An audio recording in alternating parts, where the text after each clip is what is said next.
is your host, Benjamin Saxton, and welcome to a Fighter's Chance podcast, where we give people in the combat sports world an opportunity to talk about the things worth fighting for. Today's guest is Rob Masey. He is part of the Mixed Martial Arts Fighting Association. Welcome. Thank you. Thank you for having me. Absolutely. I'm very excited to have the conversation today with you. We have a lot to talk about. There's been a lot of fighters, UFC fighters in the news as of late, whether it's been John Jones, George Masvidal, retired fighters. Henry Cejudo just retired. He's claiming more money. So you're starting to have a lot of high level fighters that are championship holders now starting to talk to one another, fighter pay has never, it's not like it's a new issue, right? This has been going on for a long time, but now you're starting to have the top tier fighters start talking to one another, which I think is a little different than what we've experienced in the past. So today I want to talk with you, learn a little bit more about you, kind of how you got involved with this, with Mixed Martial Arts Fighters Association, and kind of transition into some of the things that you're trying to do, and some of the changes that we're seeing in the future. Sure. Yeah. So my background is I was a baseball player through college. My brother was a baseball player also. He made it to the Milwaukee Brewers, Montreal Expos. And I sort of, I looked up to him, followed him throughout his entire career. So I knew how players associations worked. I knew the pressure that he got to cross the strike line in 1994. He got threatened by one of the general managers. If he didn't cross, he was going to rot in AA, which he did, him and a buddy of his. So that kind of was a big influence. I didn't know how I was going to use it, if I was ever going to use it. It just kind of, it had an emotional impact. And it's something that I grew up knowing about, and I kind of felt it. So after college, I was in law school and joined a jiu-jitsu club. We practiced in the wrestling rooms. So at times we would be doing jiu-jitsu with some of the Cornell wrestlers. When I moved to Los Angeles, my first job, I ended up at Eddie Bravo's 10th Planet gym. One of our teammates, Gerald Strabent, he also was one of the instructors on occasion, gets called up, is going to be in the UFC. We all thought that was awesome. All get together, we drive out, go to the event, watch them. So after that event, Gerald comes out. He lost to Josh Thompson. He comes out to the crowd and he's asking to borrow money to get home to Oregon. And I was like, what? This was crazy to me because I was just a fan at that point. I was training in the gym. So I started asking about it. I'm like, how much do you guys get paid? And at that time it was $2,000 to show, $2,000 to win. But on top of that, they're paying their own medicals. They have their gym fee, trainer fee. So these guys were literally paying to fight. So I started looking around. I'm in the crowd, and there's 14,000 people here. They're selling hundreds of thousands of pay-per-views. I know what the ticket cost was. I know what the concessions were. If they sell, at that time, they would sell about 100 posters, $150 each.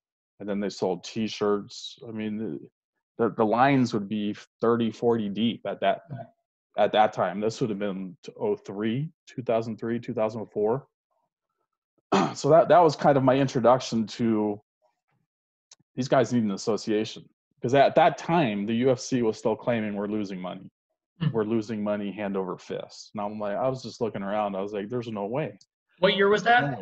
This would have been, it was UFC, I believe, 42. Okay. Was my first event that I went to. So from that, we did jiu-jitsu tournaments throughout Southern California. I think we did one in Vegas at Mark Lyman's gym. That was my circle. I sort of knew the Southern California guys. Chris Brennan, who was a fighter with Pride, had a dispute with Pride about contractual issues. I found out about it offered to help him. So that was kind of my start. I did. It ended up being an arbitration against Pride for Chris Brennan, and then a small claims lawsuit for Erica Montoya. And at that point, I kind of had to expand my network to meet people, because my goal pretty much all along has been to get these guys to form an association, which they have not had. I knew what it could do for them in terms of leverage. Do you think, so when you look at other sports, right? And I've had similar conversations with UFC fighters and other ones, and so if you want to compare like the NBA or NFL or whatever, right, to the UFC or to other organizations, there's that players union. There's something kind of governing the athletes, and you don't see that here in mixed martial arts. There isn't anything, but it's a little different when you talk about how, I guess, the cycle of fighter happens between a football player and a UFC MMA fighter. And what I mean by that is when you look at a fighter, they're usually they're not making, we can both agree, not making very much money at all. Amateurs, if any, right, making very little money. They're trying to make a name for themselves, get notoriety, win fights. So they're trying to fight more and more and more. They finally get to that level where maybe they're starting to make a little bit of money, and they're trying to take fights. They're willing to take less fights to get their name out there. And then if you flash forward, maybe that same fighter 5-7 years down the road, 8 years, maybe they've built a pretty good portfolio of fights.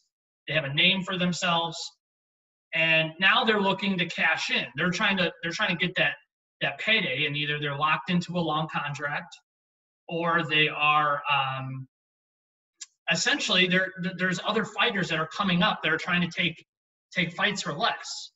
So do you ever see that kind of changing? Because it's hard to get a group of athletes to unionize or come together if that process or that vicious cycle doesn't change. Yeah. So your comments, I mean, this could be an entire hour with me just on what you said, because you've really touched upon three distinct issues, and I'll address them. To answer your question first, the reason they have to sign those long-term contracts is because rank and title are not independent of the promoter.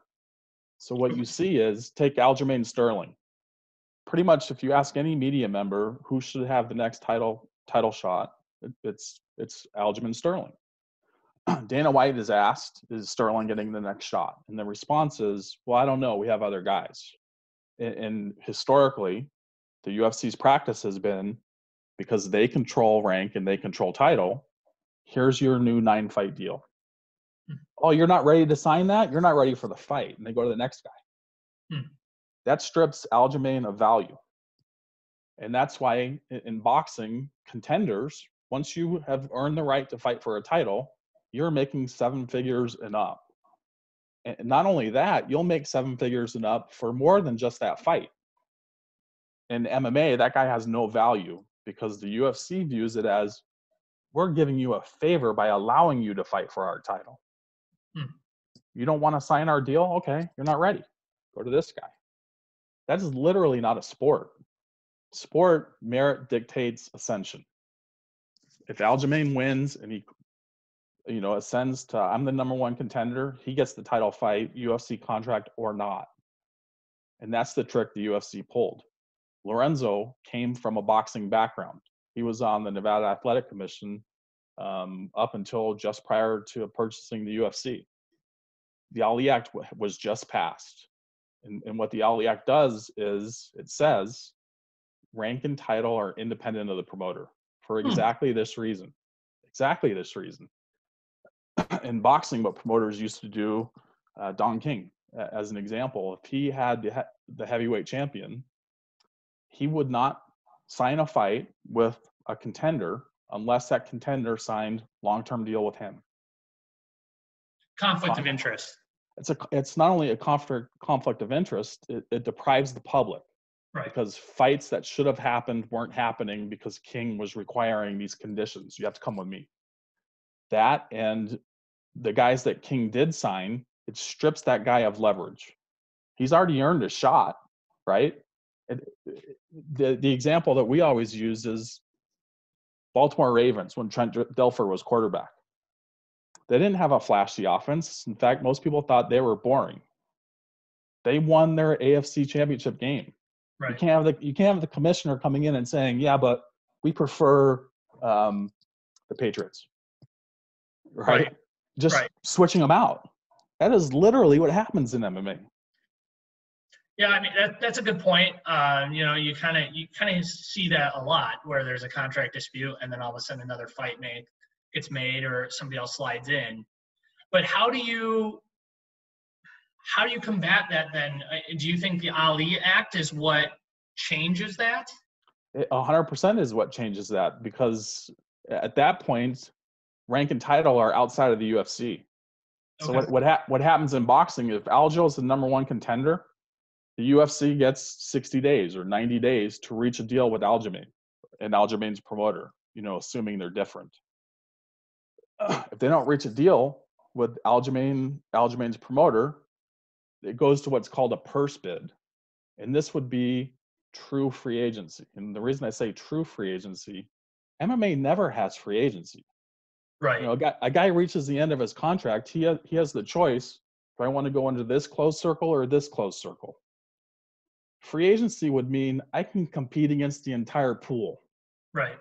That MMA is structured just like the WWE. And the problem with that is the WWE is not a sport. It's scripted. They're athletic. I'll give them that. They're very athletic, but it's scripted. The result is scripted. Yeah. I'm just trying to think of other major professional sports here in the States. You don't have that competitive, the NFL doesn't, there's been others that have tried to compete with the NFL. It just hasn't worked. NBA doesn't have a competitor. NHL, all the majors don't have that competitor. So there really isn't that free agency, right? It's either you're a free agent within that sport or not. Here's the distinction you're missing. Okay. All those other sports are team sports, right? All those other leagues, they're team sports. And in order to literally function, you have to have a closed circle because of scheduling. Right. That's not true in an individual sport. Name another individual sport where Wimbledon goes out and says, in order to compete for Wimbledon, you must sign only with us. Right. Because what would happen is you'd have Wimbledon USA, Wimbledon UK. Right. There would be no other tournaments. Right. They intentionally did this. They knew this back prior to buying it, that the Ali Act, when it came in, said boxer. So in their view, well, these aren't boxers. We're not covered. We're going to own the sport. And it took them a little while, but essentially, once you go buy out and close down any other belt that had prestige, yours is the only one that matters. Right. Who are the big stars in MMA? Conor McGregor, right? He became a big star. When did he become a superstar? UFC. When he beat Jose Aldo. Oh, right. In the UFC. That's right, in the UFC. Now, in order to become a star in MMA, you must sign with the UFC. Not only that, they control whether you move up the rankings. Yeah. So literally, and this came out as a result of the antitrust suit. If you look, guys ranked 11 through 15, and I'm guessing at the numbers, but I'm close, have an average of 4.2 fights remaining on their contract. Guys ranked 6 through 10 have an average of 5.2 fights left on their contract. Guys ranked 1 through 5 have an average of 6.5 fights on their contract. Now, why is that? Because in order to move up the ladder, you're signing new deals. And if you don't move up. So if you were to say, if you separate, okay, this is a good concept. So if you separate the ranking and the champions, right? So you say, okay, we're gonna take that away from the UFC. We're gonna make that somebody else. Who decides that then? The way the act is set up is you'd have sanctioning bodies, or one, it could be one or many, basically submit applications to the Association of Boxing Commissions for approval. And then ultimately what happens is the market would dictate. These belts are accepted, these are not. Yeah. Boxing is kind of settled on 3.5, 4. Yeah. But there's no law that says there must be 3, there must be 4. It could be 1. Right. And it's just not the promoter. So what I thought was very interesting is, we're talking about this vicious cycle of fighters coming in and taking less pay. And what I found interesting is that and maybe this isn't super new, but that you are having those people at the top levels, right? And we're going to say rankings, right? We're talking about rankings. You're not talking a 5 rank speaking out, or a 10 or an unranked. You're talking about the champion. And what I've noticed is that, at one point, I thought if George Masvidal won the title, that would have not been good for the UFC from a pay standpoint, because you had John Jones, then you would have had another title holder, and then you start stacking up, and then you start having more leverage from a fighter's perspective. What are you going to vacate every champion? I didn't see that happening, but the UFC they're going to do everything in their power to make sure that ranking doesn't change, because then they lose kind of like a competitive advantage over, let's say, Bellator or someone else, right? They lose the ability to dictate over fighters. Yeah. Because what would happen is Aljamain Sterling, he ascends to 3 or 2 in the rankings, and he's got 2 fights left on his deal. He no longer has to sign that 9-fight deal. He could say, okay, I'll fight it out and I'll leave number 1. Right. We'll put that fight up for purse bid if you don't reach a deal with me. Mm. Now Aljamain gets what he's really worth. Yeah. Because what happens is any licensed promoter can bid on that fight if the UFC does not reach a deal. Any licensed promoter. And you've seen this in boxing where, a few years ago, Klitschko, one of the licensed promoters, bid something like $42 million, which was millions more than the 2 boxers promoters were willing to pay them to come fight, because they wanted to put on an event. Right. That's great for fighters. MMA doesn't have anything approaching that. Now, in terms of, does the UFC care if Masvidal wins or whoever? No, they really don't, because again, Masvidal, in order to get that fight, signed an extension. I guarantee it. Or he's fighting under. Actually, I take that back. He didn't have to sign an extension because he already did 1 fight ago. Well, right. He did sign an extension, and he was asked about that after the fight. Well, did you renegotiate? And he said it's more of like a 1-fight deal now, where he's going to try to negotiate. And then he goes back to his old deal. Right. That's crazy. In boxing, once that guy reaches the title fight, he's got a shine to him. And the reason he has a shine is the ranking is his.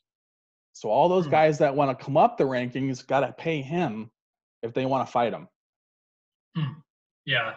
Because the prize is you can take my rank. That's why, 1 through 10 in boxing get paid.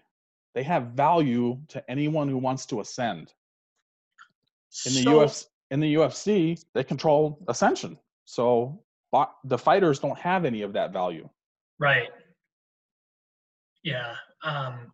The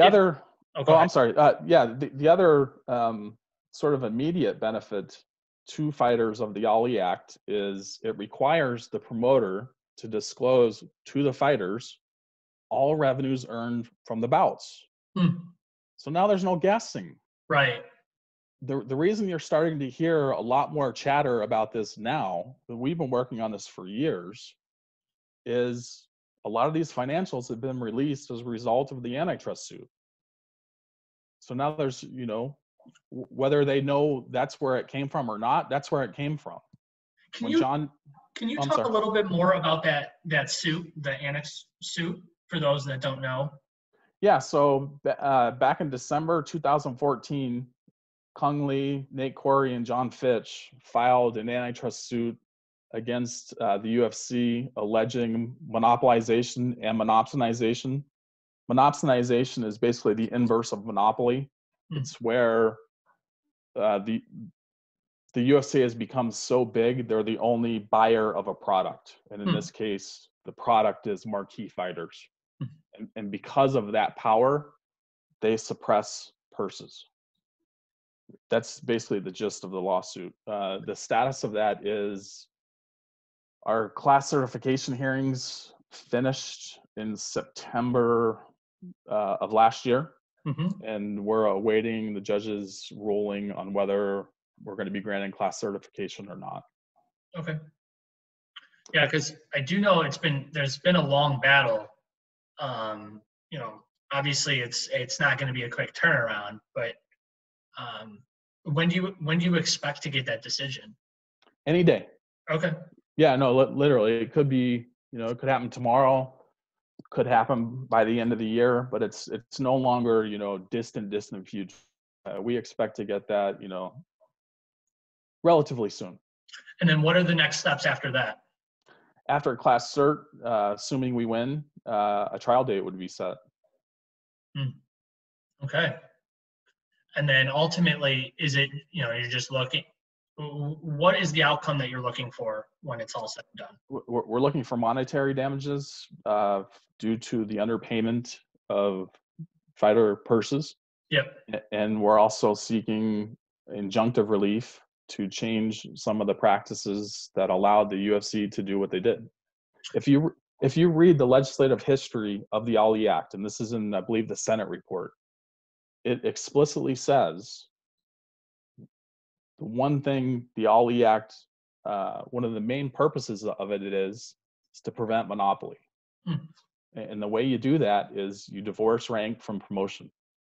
No, I mean, it totally makes sense when you talk about removing rank from the organization. I mean, you have less of that conflict of interest when they can pick and choose to say who is, well, you can name anybody a rank, right? The UFC tomorrow can say, you're ranked number 3 in the world. There's nothing they've done that repeatedly. Literally, they've done that repeatedly. Or they've dropped guys because they're in their contract dispute. All of a sudden, they're not ranked. Nate Diaz, happened to him. I mean, how is he going from memory, number four, and then not ranked? He didn't lose. Right. So if we think that, and what I'm hearing you say is that Ali, you have the class action lawsuit, which if you win will generate a bunch of money in damages and monetary, but that won't. I don't know if that. You correct me if I'm wrong, but I don't know if that will ultimately change the issue that's going on, right? The issue that's facing what will fix the problem is if you get the Ali Act, changed. So it references mixed martial artists, right? Not just boxers. That's the key, right? We are definitely, and I have to separate these out. Okay. Because they're not one and the same. So the lawsuit, you're correct. Monetary damages alone do not change behavior unless the damages are sufficient to where they don't want to face the same result again. Right. And by that meaning, the fine's so large they change behavior. Right. I find that hard to see it, even with the UFC being as large as it is, being the only real. You can make an argument for Bellator of the other one, but not to the same extent as the UFC. So I find it hard to believe that would change unless it was like astronomical, some multi-billion-dollar lawsuit. It would have to be a large amount now. Yeah. Which is why, as part of our relief sought in the lawsuit, we inserted injunctive relief. That hasn't been spelled out yet because that would have to be approved by the judge. But we are definitely seeking some aspect of injunctive relief. As a unrelated matter, through the association, our members have gone to DC a number of times. We've had the Ali Expansion Act introduced into Congress. We've had congressional hearings. We expect to be back there early next year. That's awesome. Because yes, we do see that as largely fixing everything we're going to talk about today. Now going back to an earlier point, and this is something a lot of people I think don't fully understand just because they haven't thought about it. Individual sports are not league sports. And the reason I say that, I'll back up a step. On top of that, so you were talking about, the career of a mixed martial artist and, how they're fighting for very cheap and they're taking numerous fights because they want to get notoriety and kind of move up the ranks to get signed by the big show, essentially. Yep. The average career once you're in the UFC is right around 2 years, give or take. And if you go by median, half of those guys don't even make it that far. They're gone well before. Combat sports are called the hurt business. And unlike any other sport, sort of the intent is to injure your opponent or to make them unable to continue in the fight, right? Mm-hmm. Along with that, you have head trauma and all kinds of other things. And the reason I say that is boxing managers and top boxers sort of know, get in, get to the top fast, make as much money as you can, and then get out. Mm-hmm. You don't want to have people 15, 20 years later taking fights because they have no money. Right. That's when, we're sort of coming to the stage where we are going to start seeing this, where, guys have debilitating long-term health consequences from their fighting careers. Right. Particularly guys, mid 40s that were stars of the sport. Why are they still fighting? Now, this isn't, to say prohibit them from fighting, but many of them are fighting because they didn't make enough money the first time around. I know many, many fighters who fought for titles. Leave the sport, they have no money. Well, I would also argue, though, with you that the UFC from a pay standpoint, though, if you look at maybe, let's say 10, 15 years ago, you don't have the amount of purses or fighters making what they are now. I mean, you have more fight. I mean, just the sheer size of the UFC is much larger than it was 10, 15 years ago. In terms of the fight roster, it is. Right. They went from 60 guys to 110 guys to now I think they have around 600. Think of but in terms of the percentage pay, it's actually gone down. So if you look 2005, 6, 7, and I'm going from memory, it was something like they were paying out 26% of revenue to fighters. That number now is under 20. Is that public knowledge? That is. That was released as part of the antitrust suit. Okay. So, sure, the UFC's revenues have exploded, but fighter wage share has gone down. Oh, right.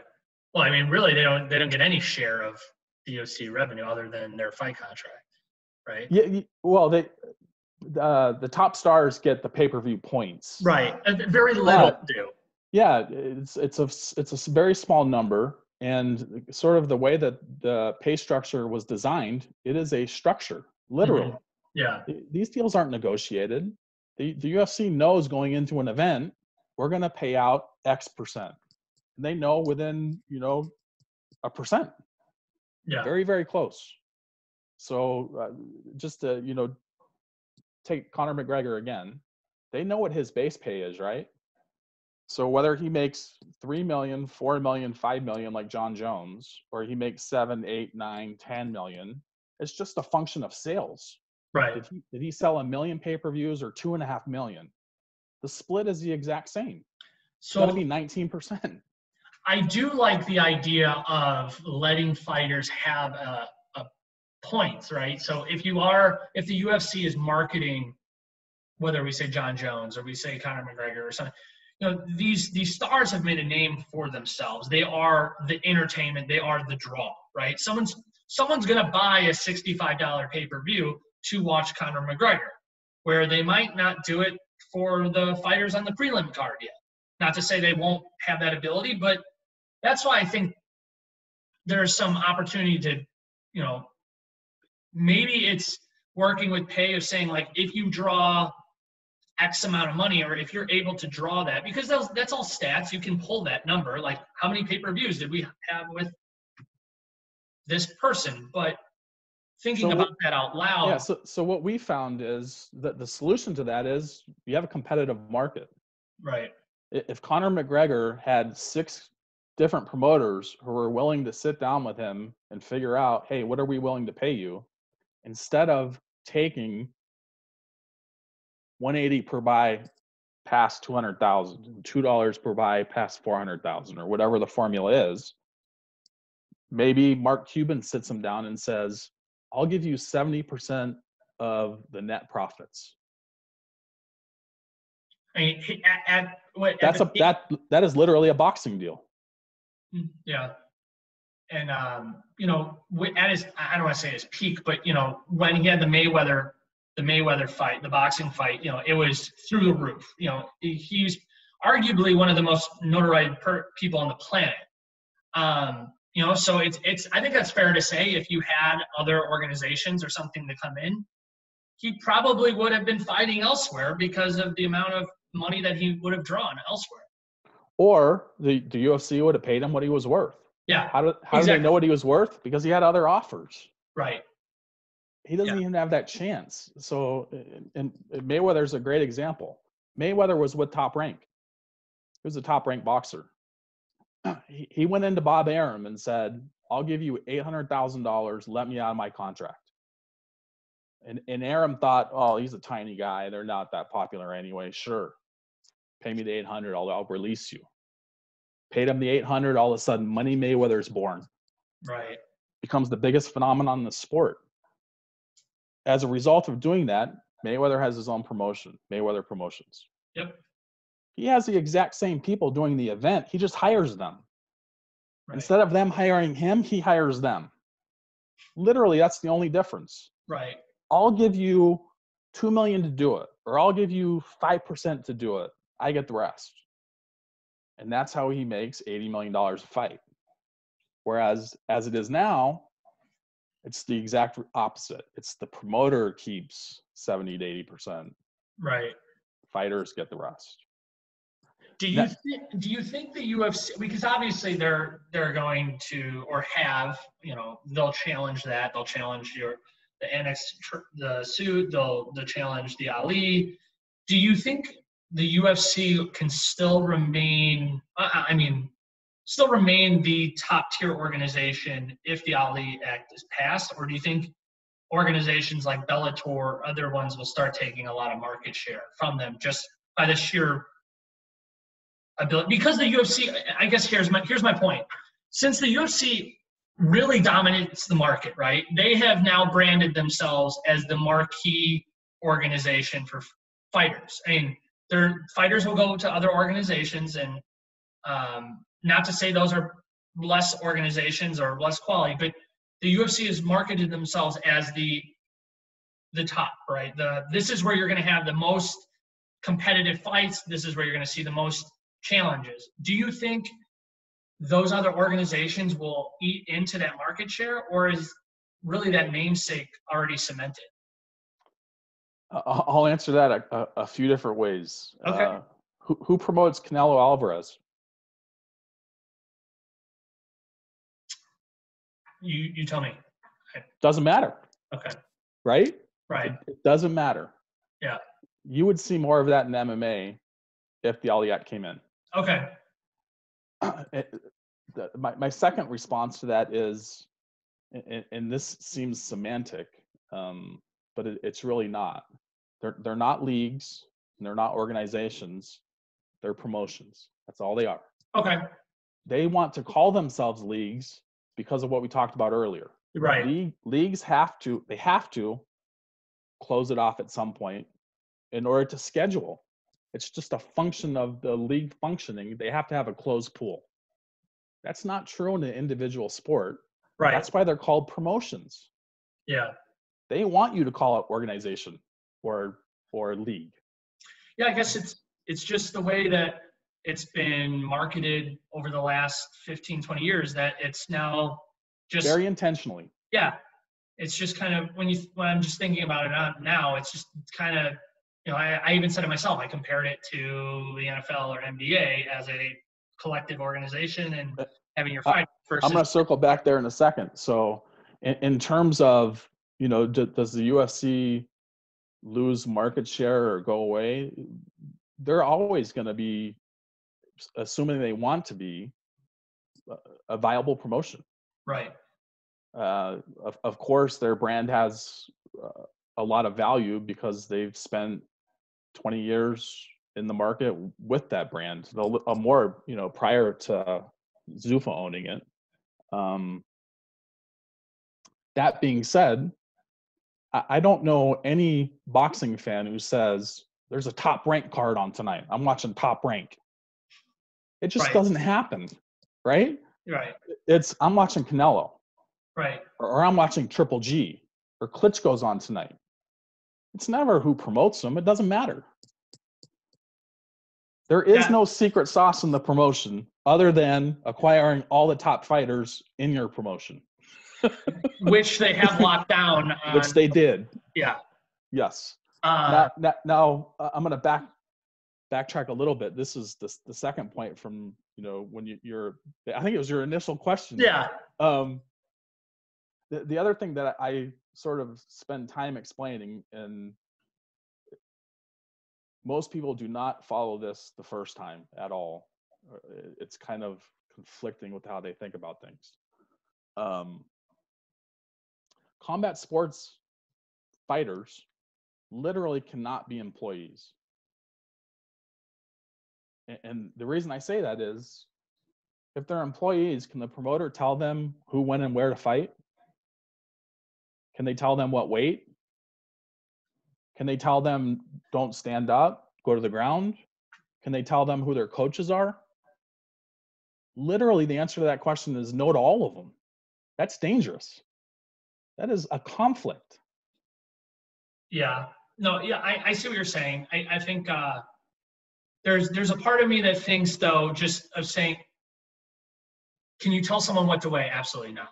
There's a part of me that says, though, if you want to create a promotion, right, or create a company, and you specialize in putting events on combat sports, and you find fighters, whether they're highly skilled or amateurs, to do a job, like you're hiring them for that purpose. There's a part of me that thinks, well, if there is an equal, transaction, if they're okay with it, then I think that's okay. But then it gets very gray very fast. Well, we have, thankfully, hundreds of years of history that shows why the answer to that question is no. Right. Because if you give the promoter that power, fighters get killed. They get hurt. Yeah. They get injured. Right. Because the promoter will have poster boy star that they'll match up with somebody they know is going to get wrecked. Yeah, and you have to have something in line with the fighter and protecting them. And right now, there really isn't. I don't think the protection. The protection is you divide the power. Right. You can't give all that power to the promoter. You can't. Guys will get hurt. Women will get hurt. Yeah, I don't think people realize just overall that how really UFC, not UFC, just mixed martial artists in general don't have a lot of support, whether it's, the training of it, the health part of it, the pay part. I mean, you can slice it any which way you want, but how much actually falls onto the fighter to get them to that point, and then the recovery of it. I mean, at the end of the day, it's a combat sport. There's injuries. There's going to be long-term effects. And it's, well, in fact, you just spoke to Gray Maynard, right? Yeah. Gray Maynard, I don't know if he told it on your show or not. Very recently, just came out.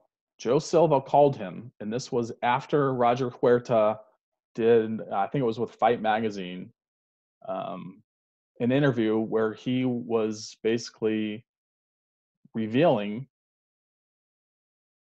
all his sponsor responsibilities for no pay. Mm. They flew him around. They brought him to events. Sponsors would offer to pay him. And then the UFC would step in and say, no, you don't pay him. We get it. Roger complained. Joe Silva calls Gray Maynard. I'm doing you a favor. I'm giving you Roger Huerta. I want you to break his arm.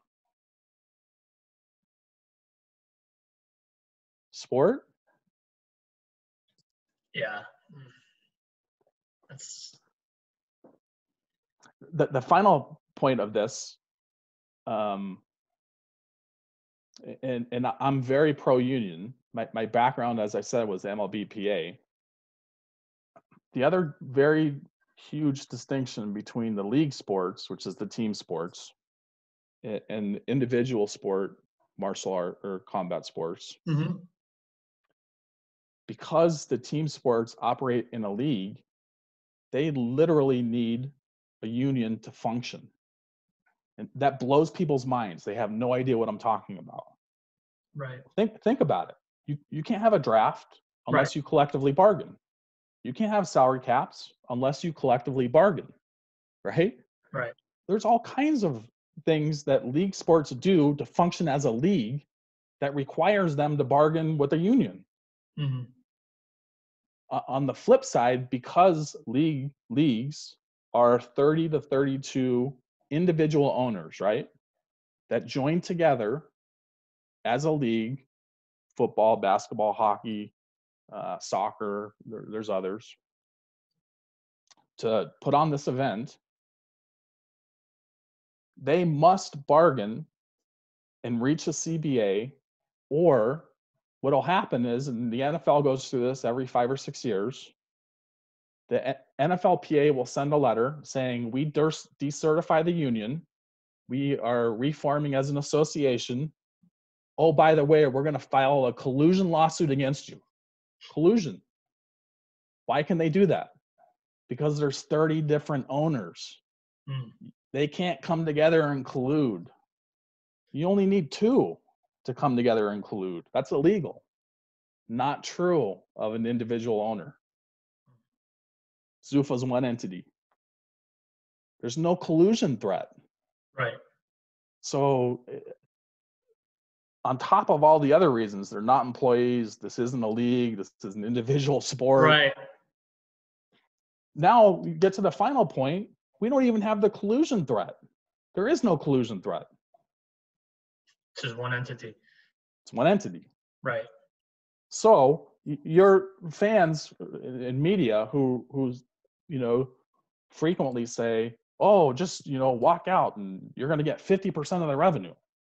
NFL players don't even get 50% of their revenue, and they have a collusion threat. Right.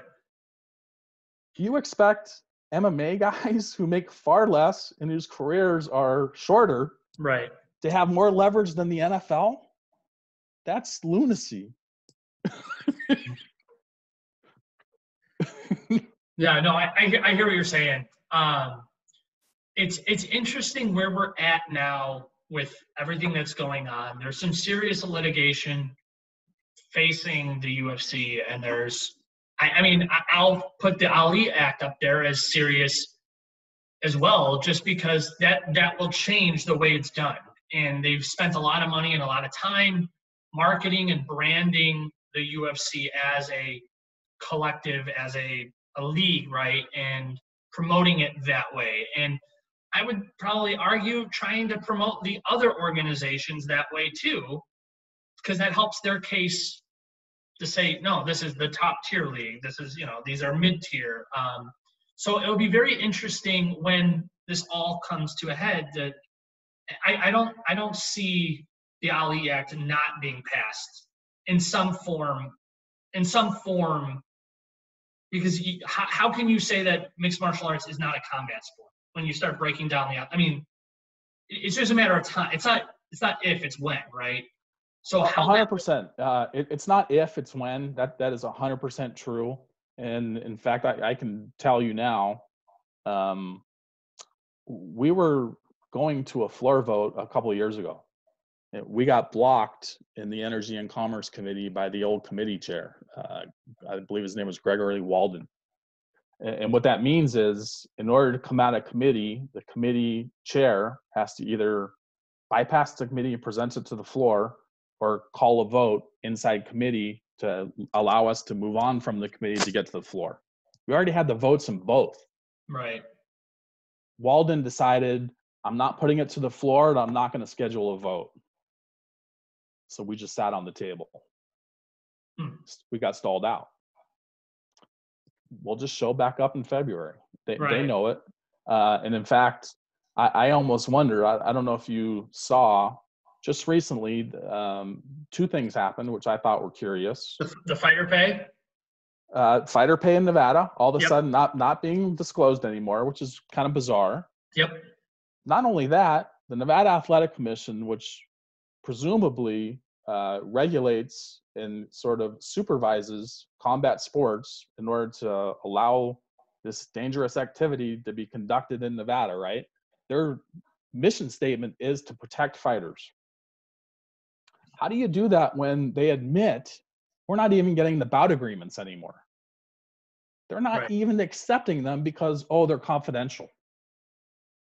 Well, and that was one of the things that Gray spoke about how these, we were talking about signing your contract and honoring it, and then people would be getting backroom bonuses and deals, and you kind of you feel like, okay, well, I'm gonna be a company man, or and then what you realize is you're just kind of getting screwed at the end of the day. I thought that was very interesting that just came out, especially a recent conversation with him of how, what logic or what reasoning behind that, because it doesn't seem like there was really one.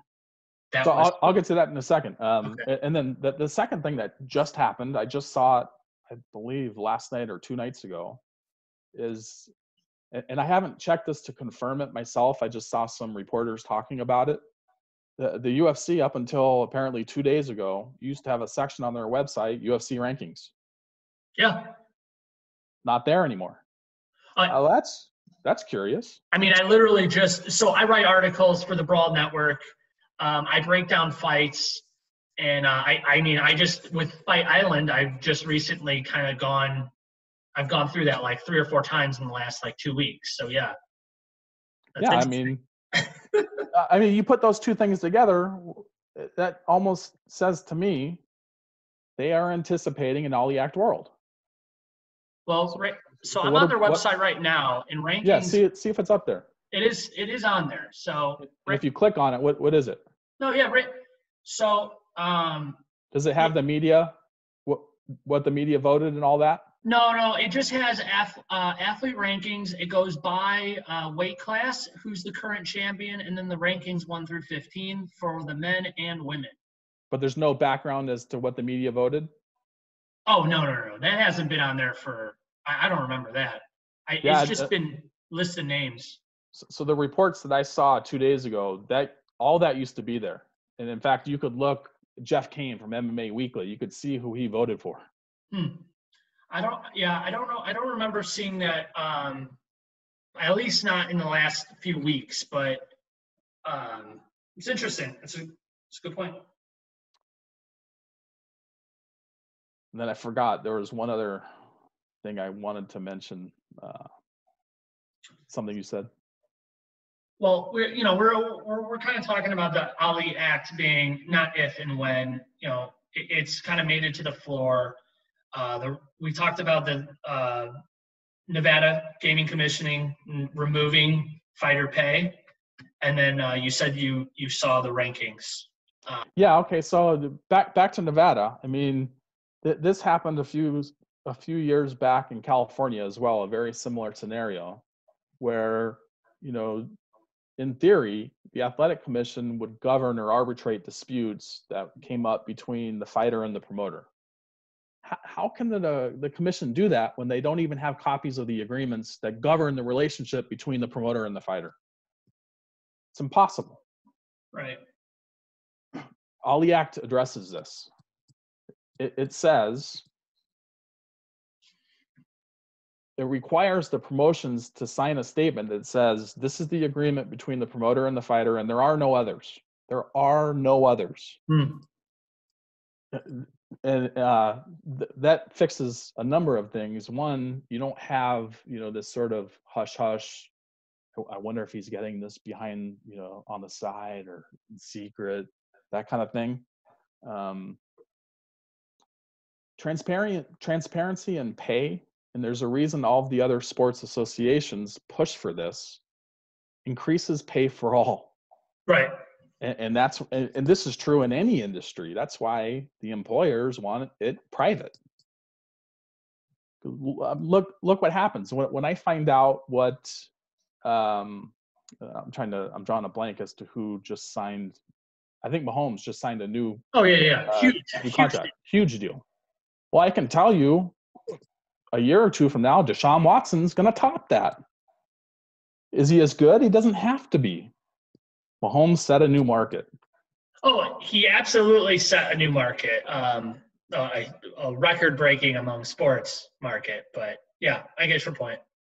And that's true in all of the other sports leagues. And in fact, with baseball in particular, agents can fly to the association. They have a 26-year-old second baseman all-star coming up for free agency or arbitration. And the association will give them, here are all your comps, here are what they got. Make sure you do better. Yeah, right. I mean, you push the market. Right. Well, it's in their favor as a collective unit to increase wages. Yes, exactly right. Just an aside that kind of goes along with this. So not too long ago, you had one of the prominent agents file an affidavit in the antitrust suit claiming, no, we have to keep all of this stuff private because, our fighters could get kidnapped or, their families extorted and all this kind of stuff. Fast forward a month, he's revealing what he says his guys are getting paid. That's odd. Yeah. I guess, kidnapping had a window, right? After X date, we're not going to kidnap. Yeah, it's there's definitely things going on, that's for sure. Well, I mean, the sad reality is, and I don't know if you've gotten the gist of this from speaking to fighters or not, because of the state of the market, there is no negotiating. Right. And agents can say what they want. There is no negotiating. So, I mean, what are they doing? Well, yeah, I mean, you say there's no negotiating. I mean, they're not to the same level as, ultimately, when you're talking about an 8-fight contract, you're pretty much locked in. I mean, you're going to be assuming you have no injuries and you're really active, maybe you fight 2 to 3 times a year, maybe if you're lucky. Right. So that you're at least locked up for 3-4 years. Even when that lockup is up, though, because the UFC is the only place to be. Right. There's still no. I mean, they can pretend they have leverage all they want. They have no leverage. Right. George Masvidal, as an example of his leverage is right now he's popular and people want to see him, so he's trying to get a little bit more pay for each fight than the last contract he just signed. Right, which apparently I don't even think he got. He got, from what he said, I believe he got pay-per-view points on that one fight, and then he goes back to his old deal. Yeah, I don't know definitively if he got a new deal, but he did make comments saying it would be like a negotiation, now every fight after, which tells you that probably he didn't get a new contract. It's just he got a good pay bump this time. Right. So imagine the difference in the negotiation if let's take Aljamain Sterling again. Yep. And the reason I'm bringing him up is I think, there's very little dispute he's the number one contender. Wouldn't the negotiation be far different if Aljo walked in and said, I'm the number one contender. We're going to have a title fight. And if your guy drops out, I get the belt. So we have 60 days to reach a deal. If there's no deal, I'm going to call Mark Cuban and do it in Texas Stadium. Right. Right? Now he's negotiating. Right. What's going on now? Right. You want red M&Ms or green? Thank you so much for this conversation. This definitely this is everything I was hoping for. We could talk about the Ali Act. We could talk about kind of the things that are going from a fighter's perspective. Do you one last thing I want to ask you is, from a union, we talked about union. How do you get fighters to? I mean, do you think the Ali Act is going to help with that, or is the Ali Act going to be the? Because I guess my question is, you speak to a lot of fighters, and there's no health, there's no health benefits, right?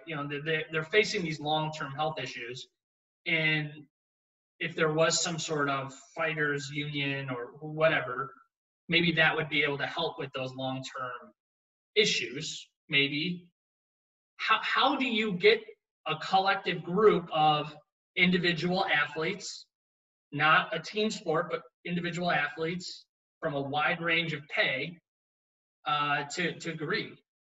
So a few things. I spent a moment discussing why I think mixed martial artists are not and cannot be employees. Right. The practical effect of that is, since they are not employees, they can't form a union, which is why we've all along said, but we can do an association.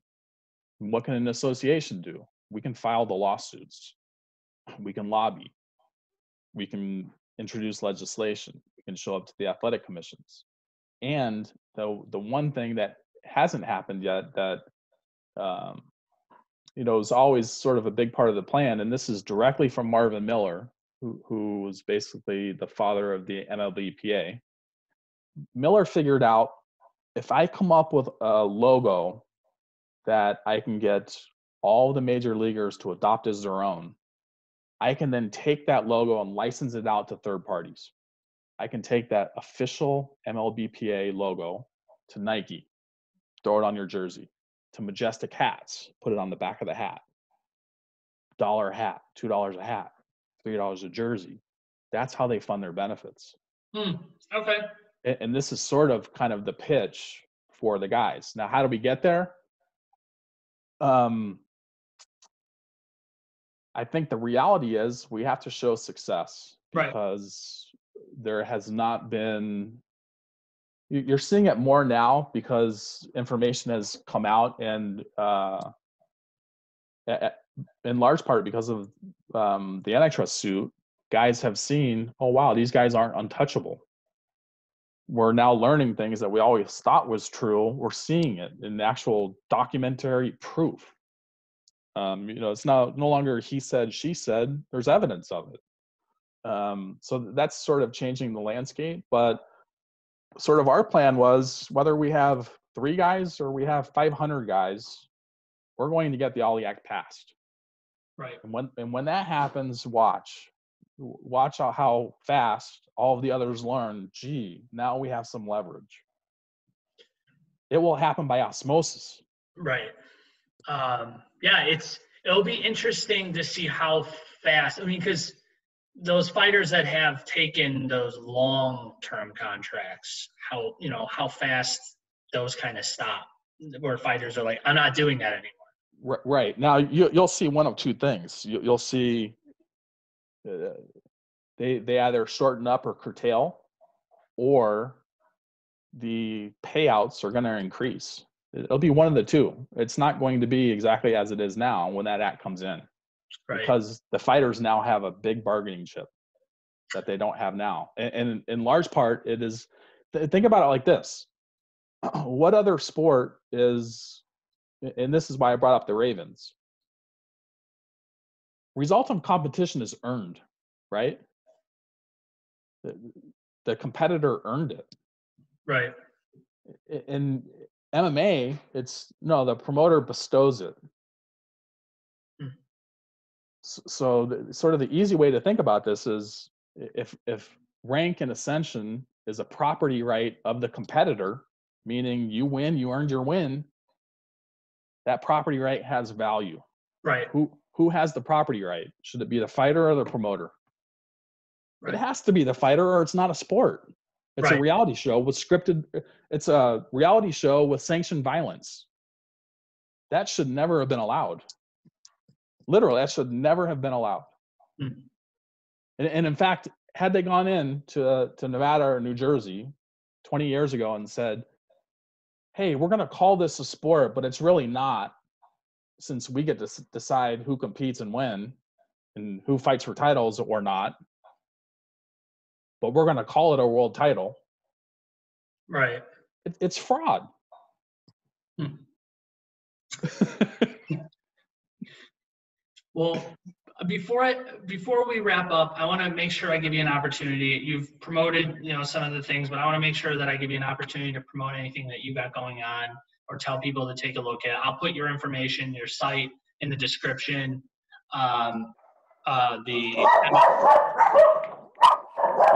You're hearing the dogs. Here, 1 second.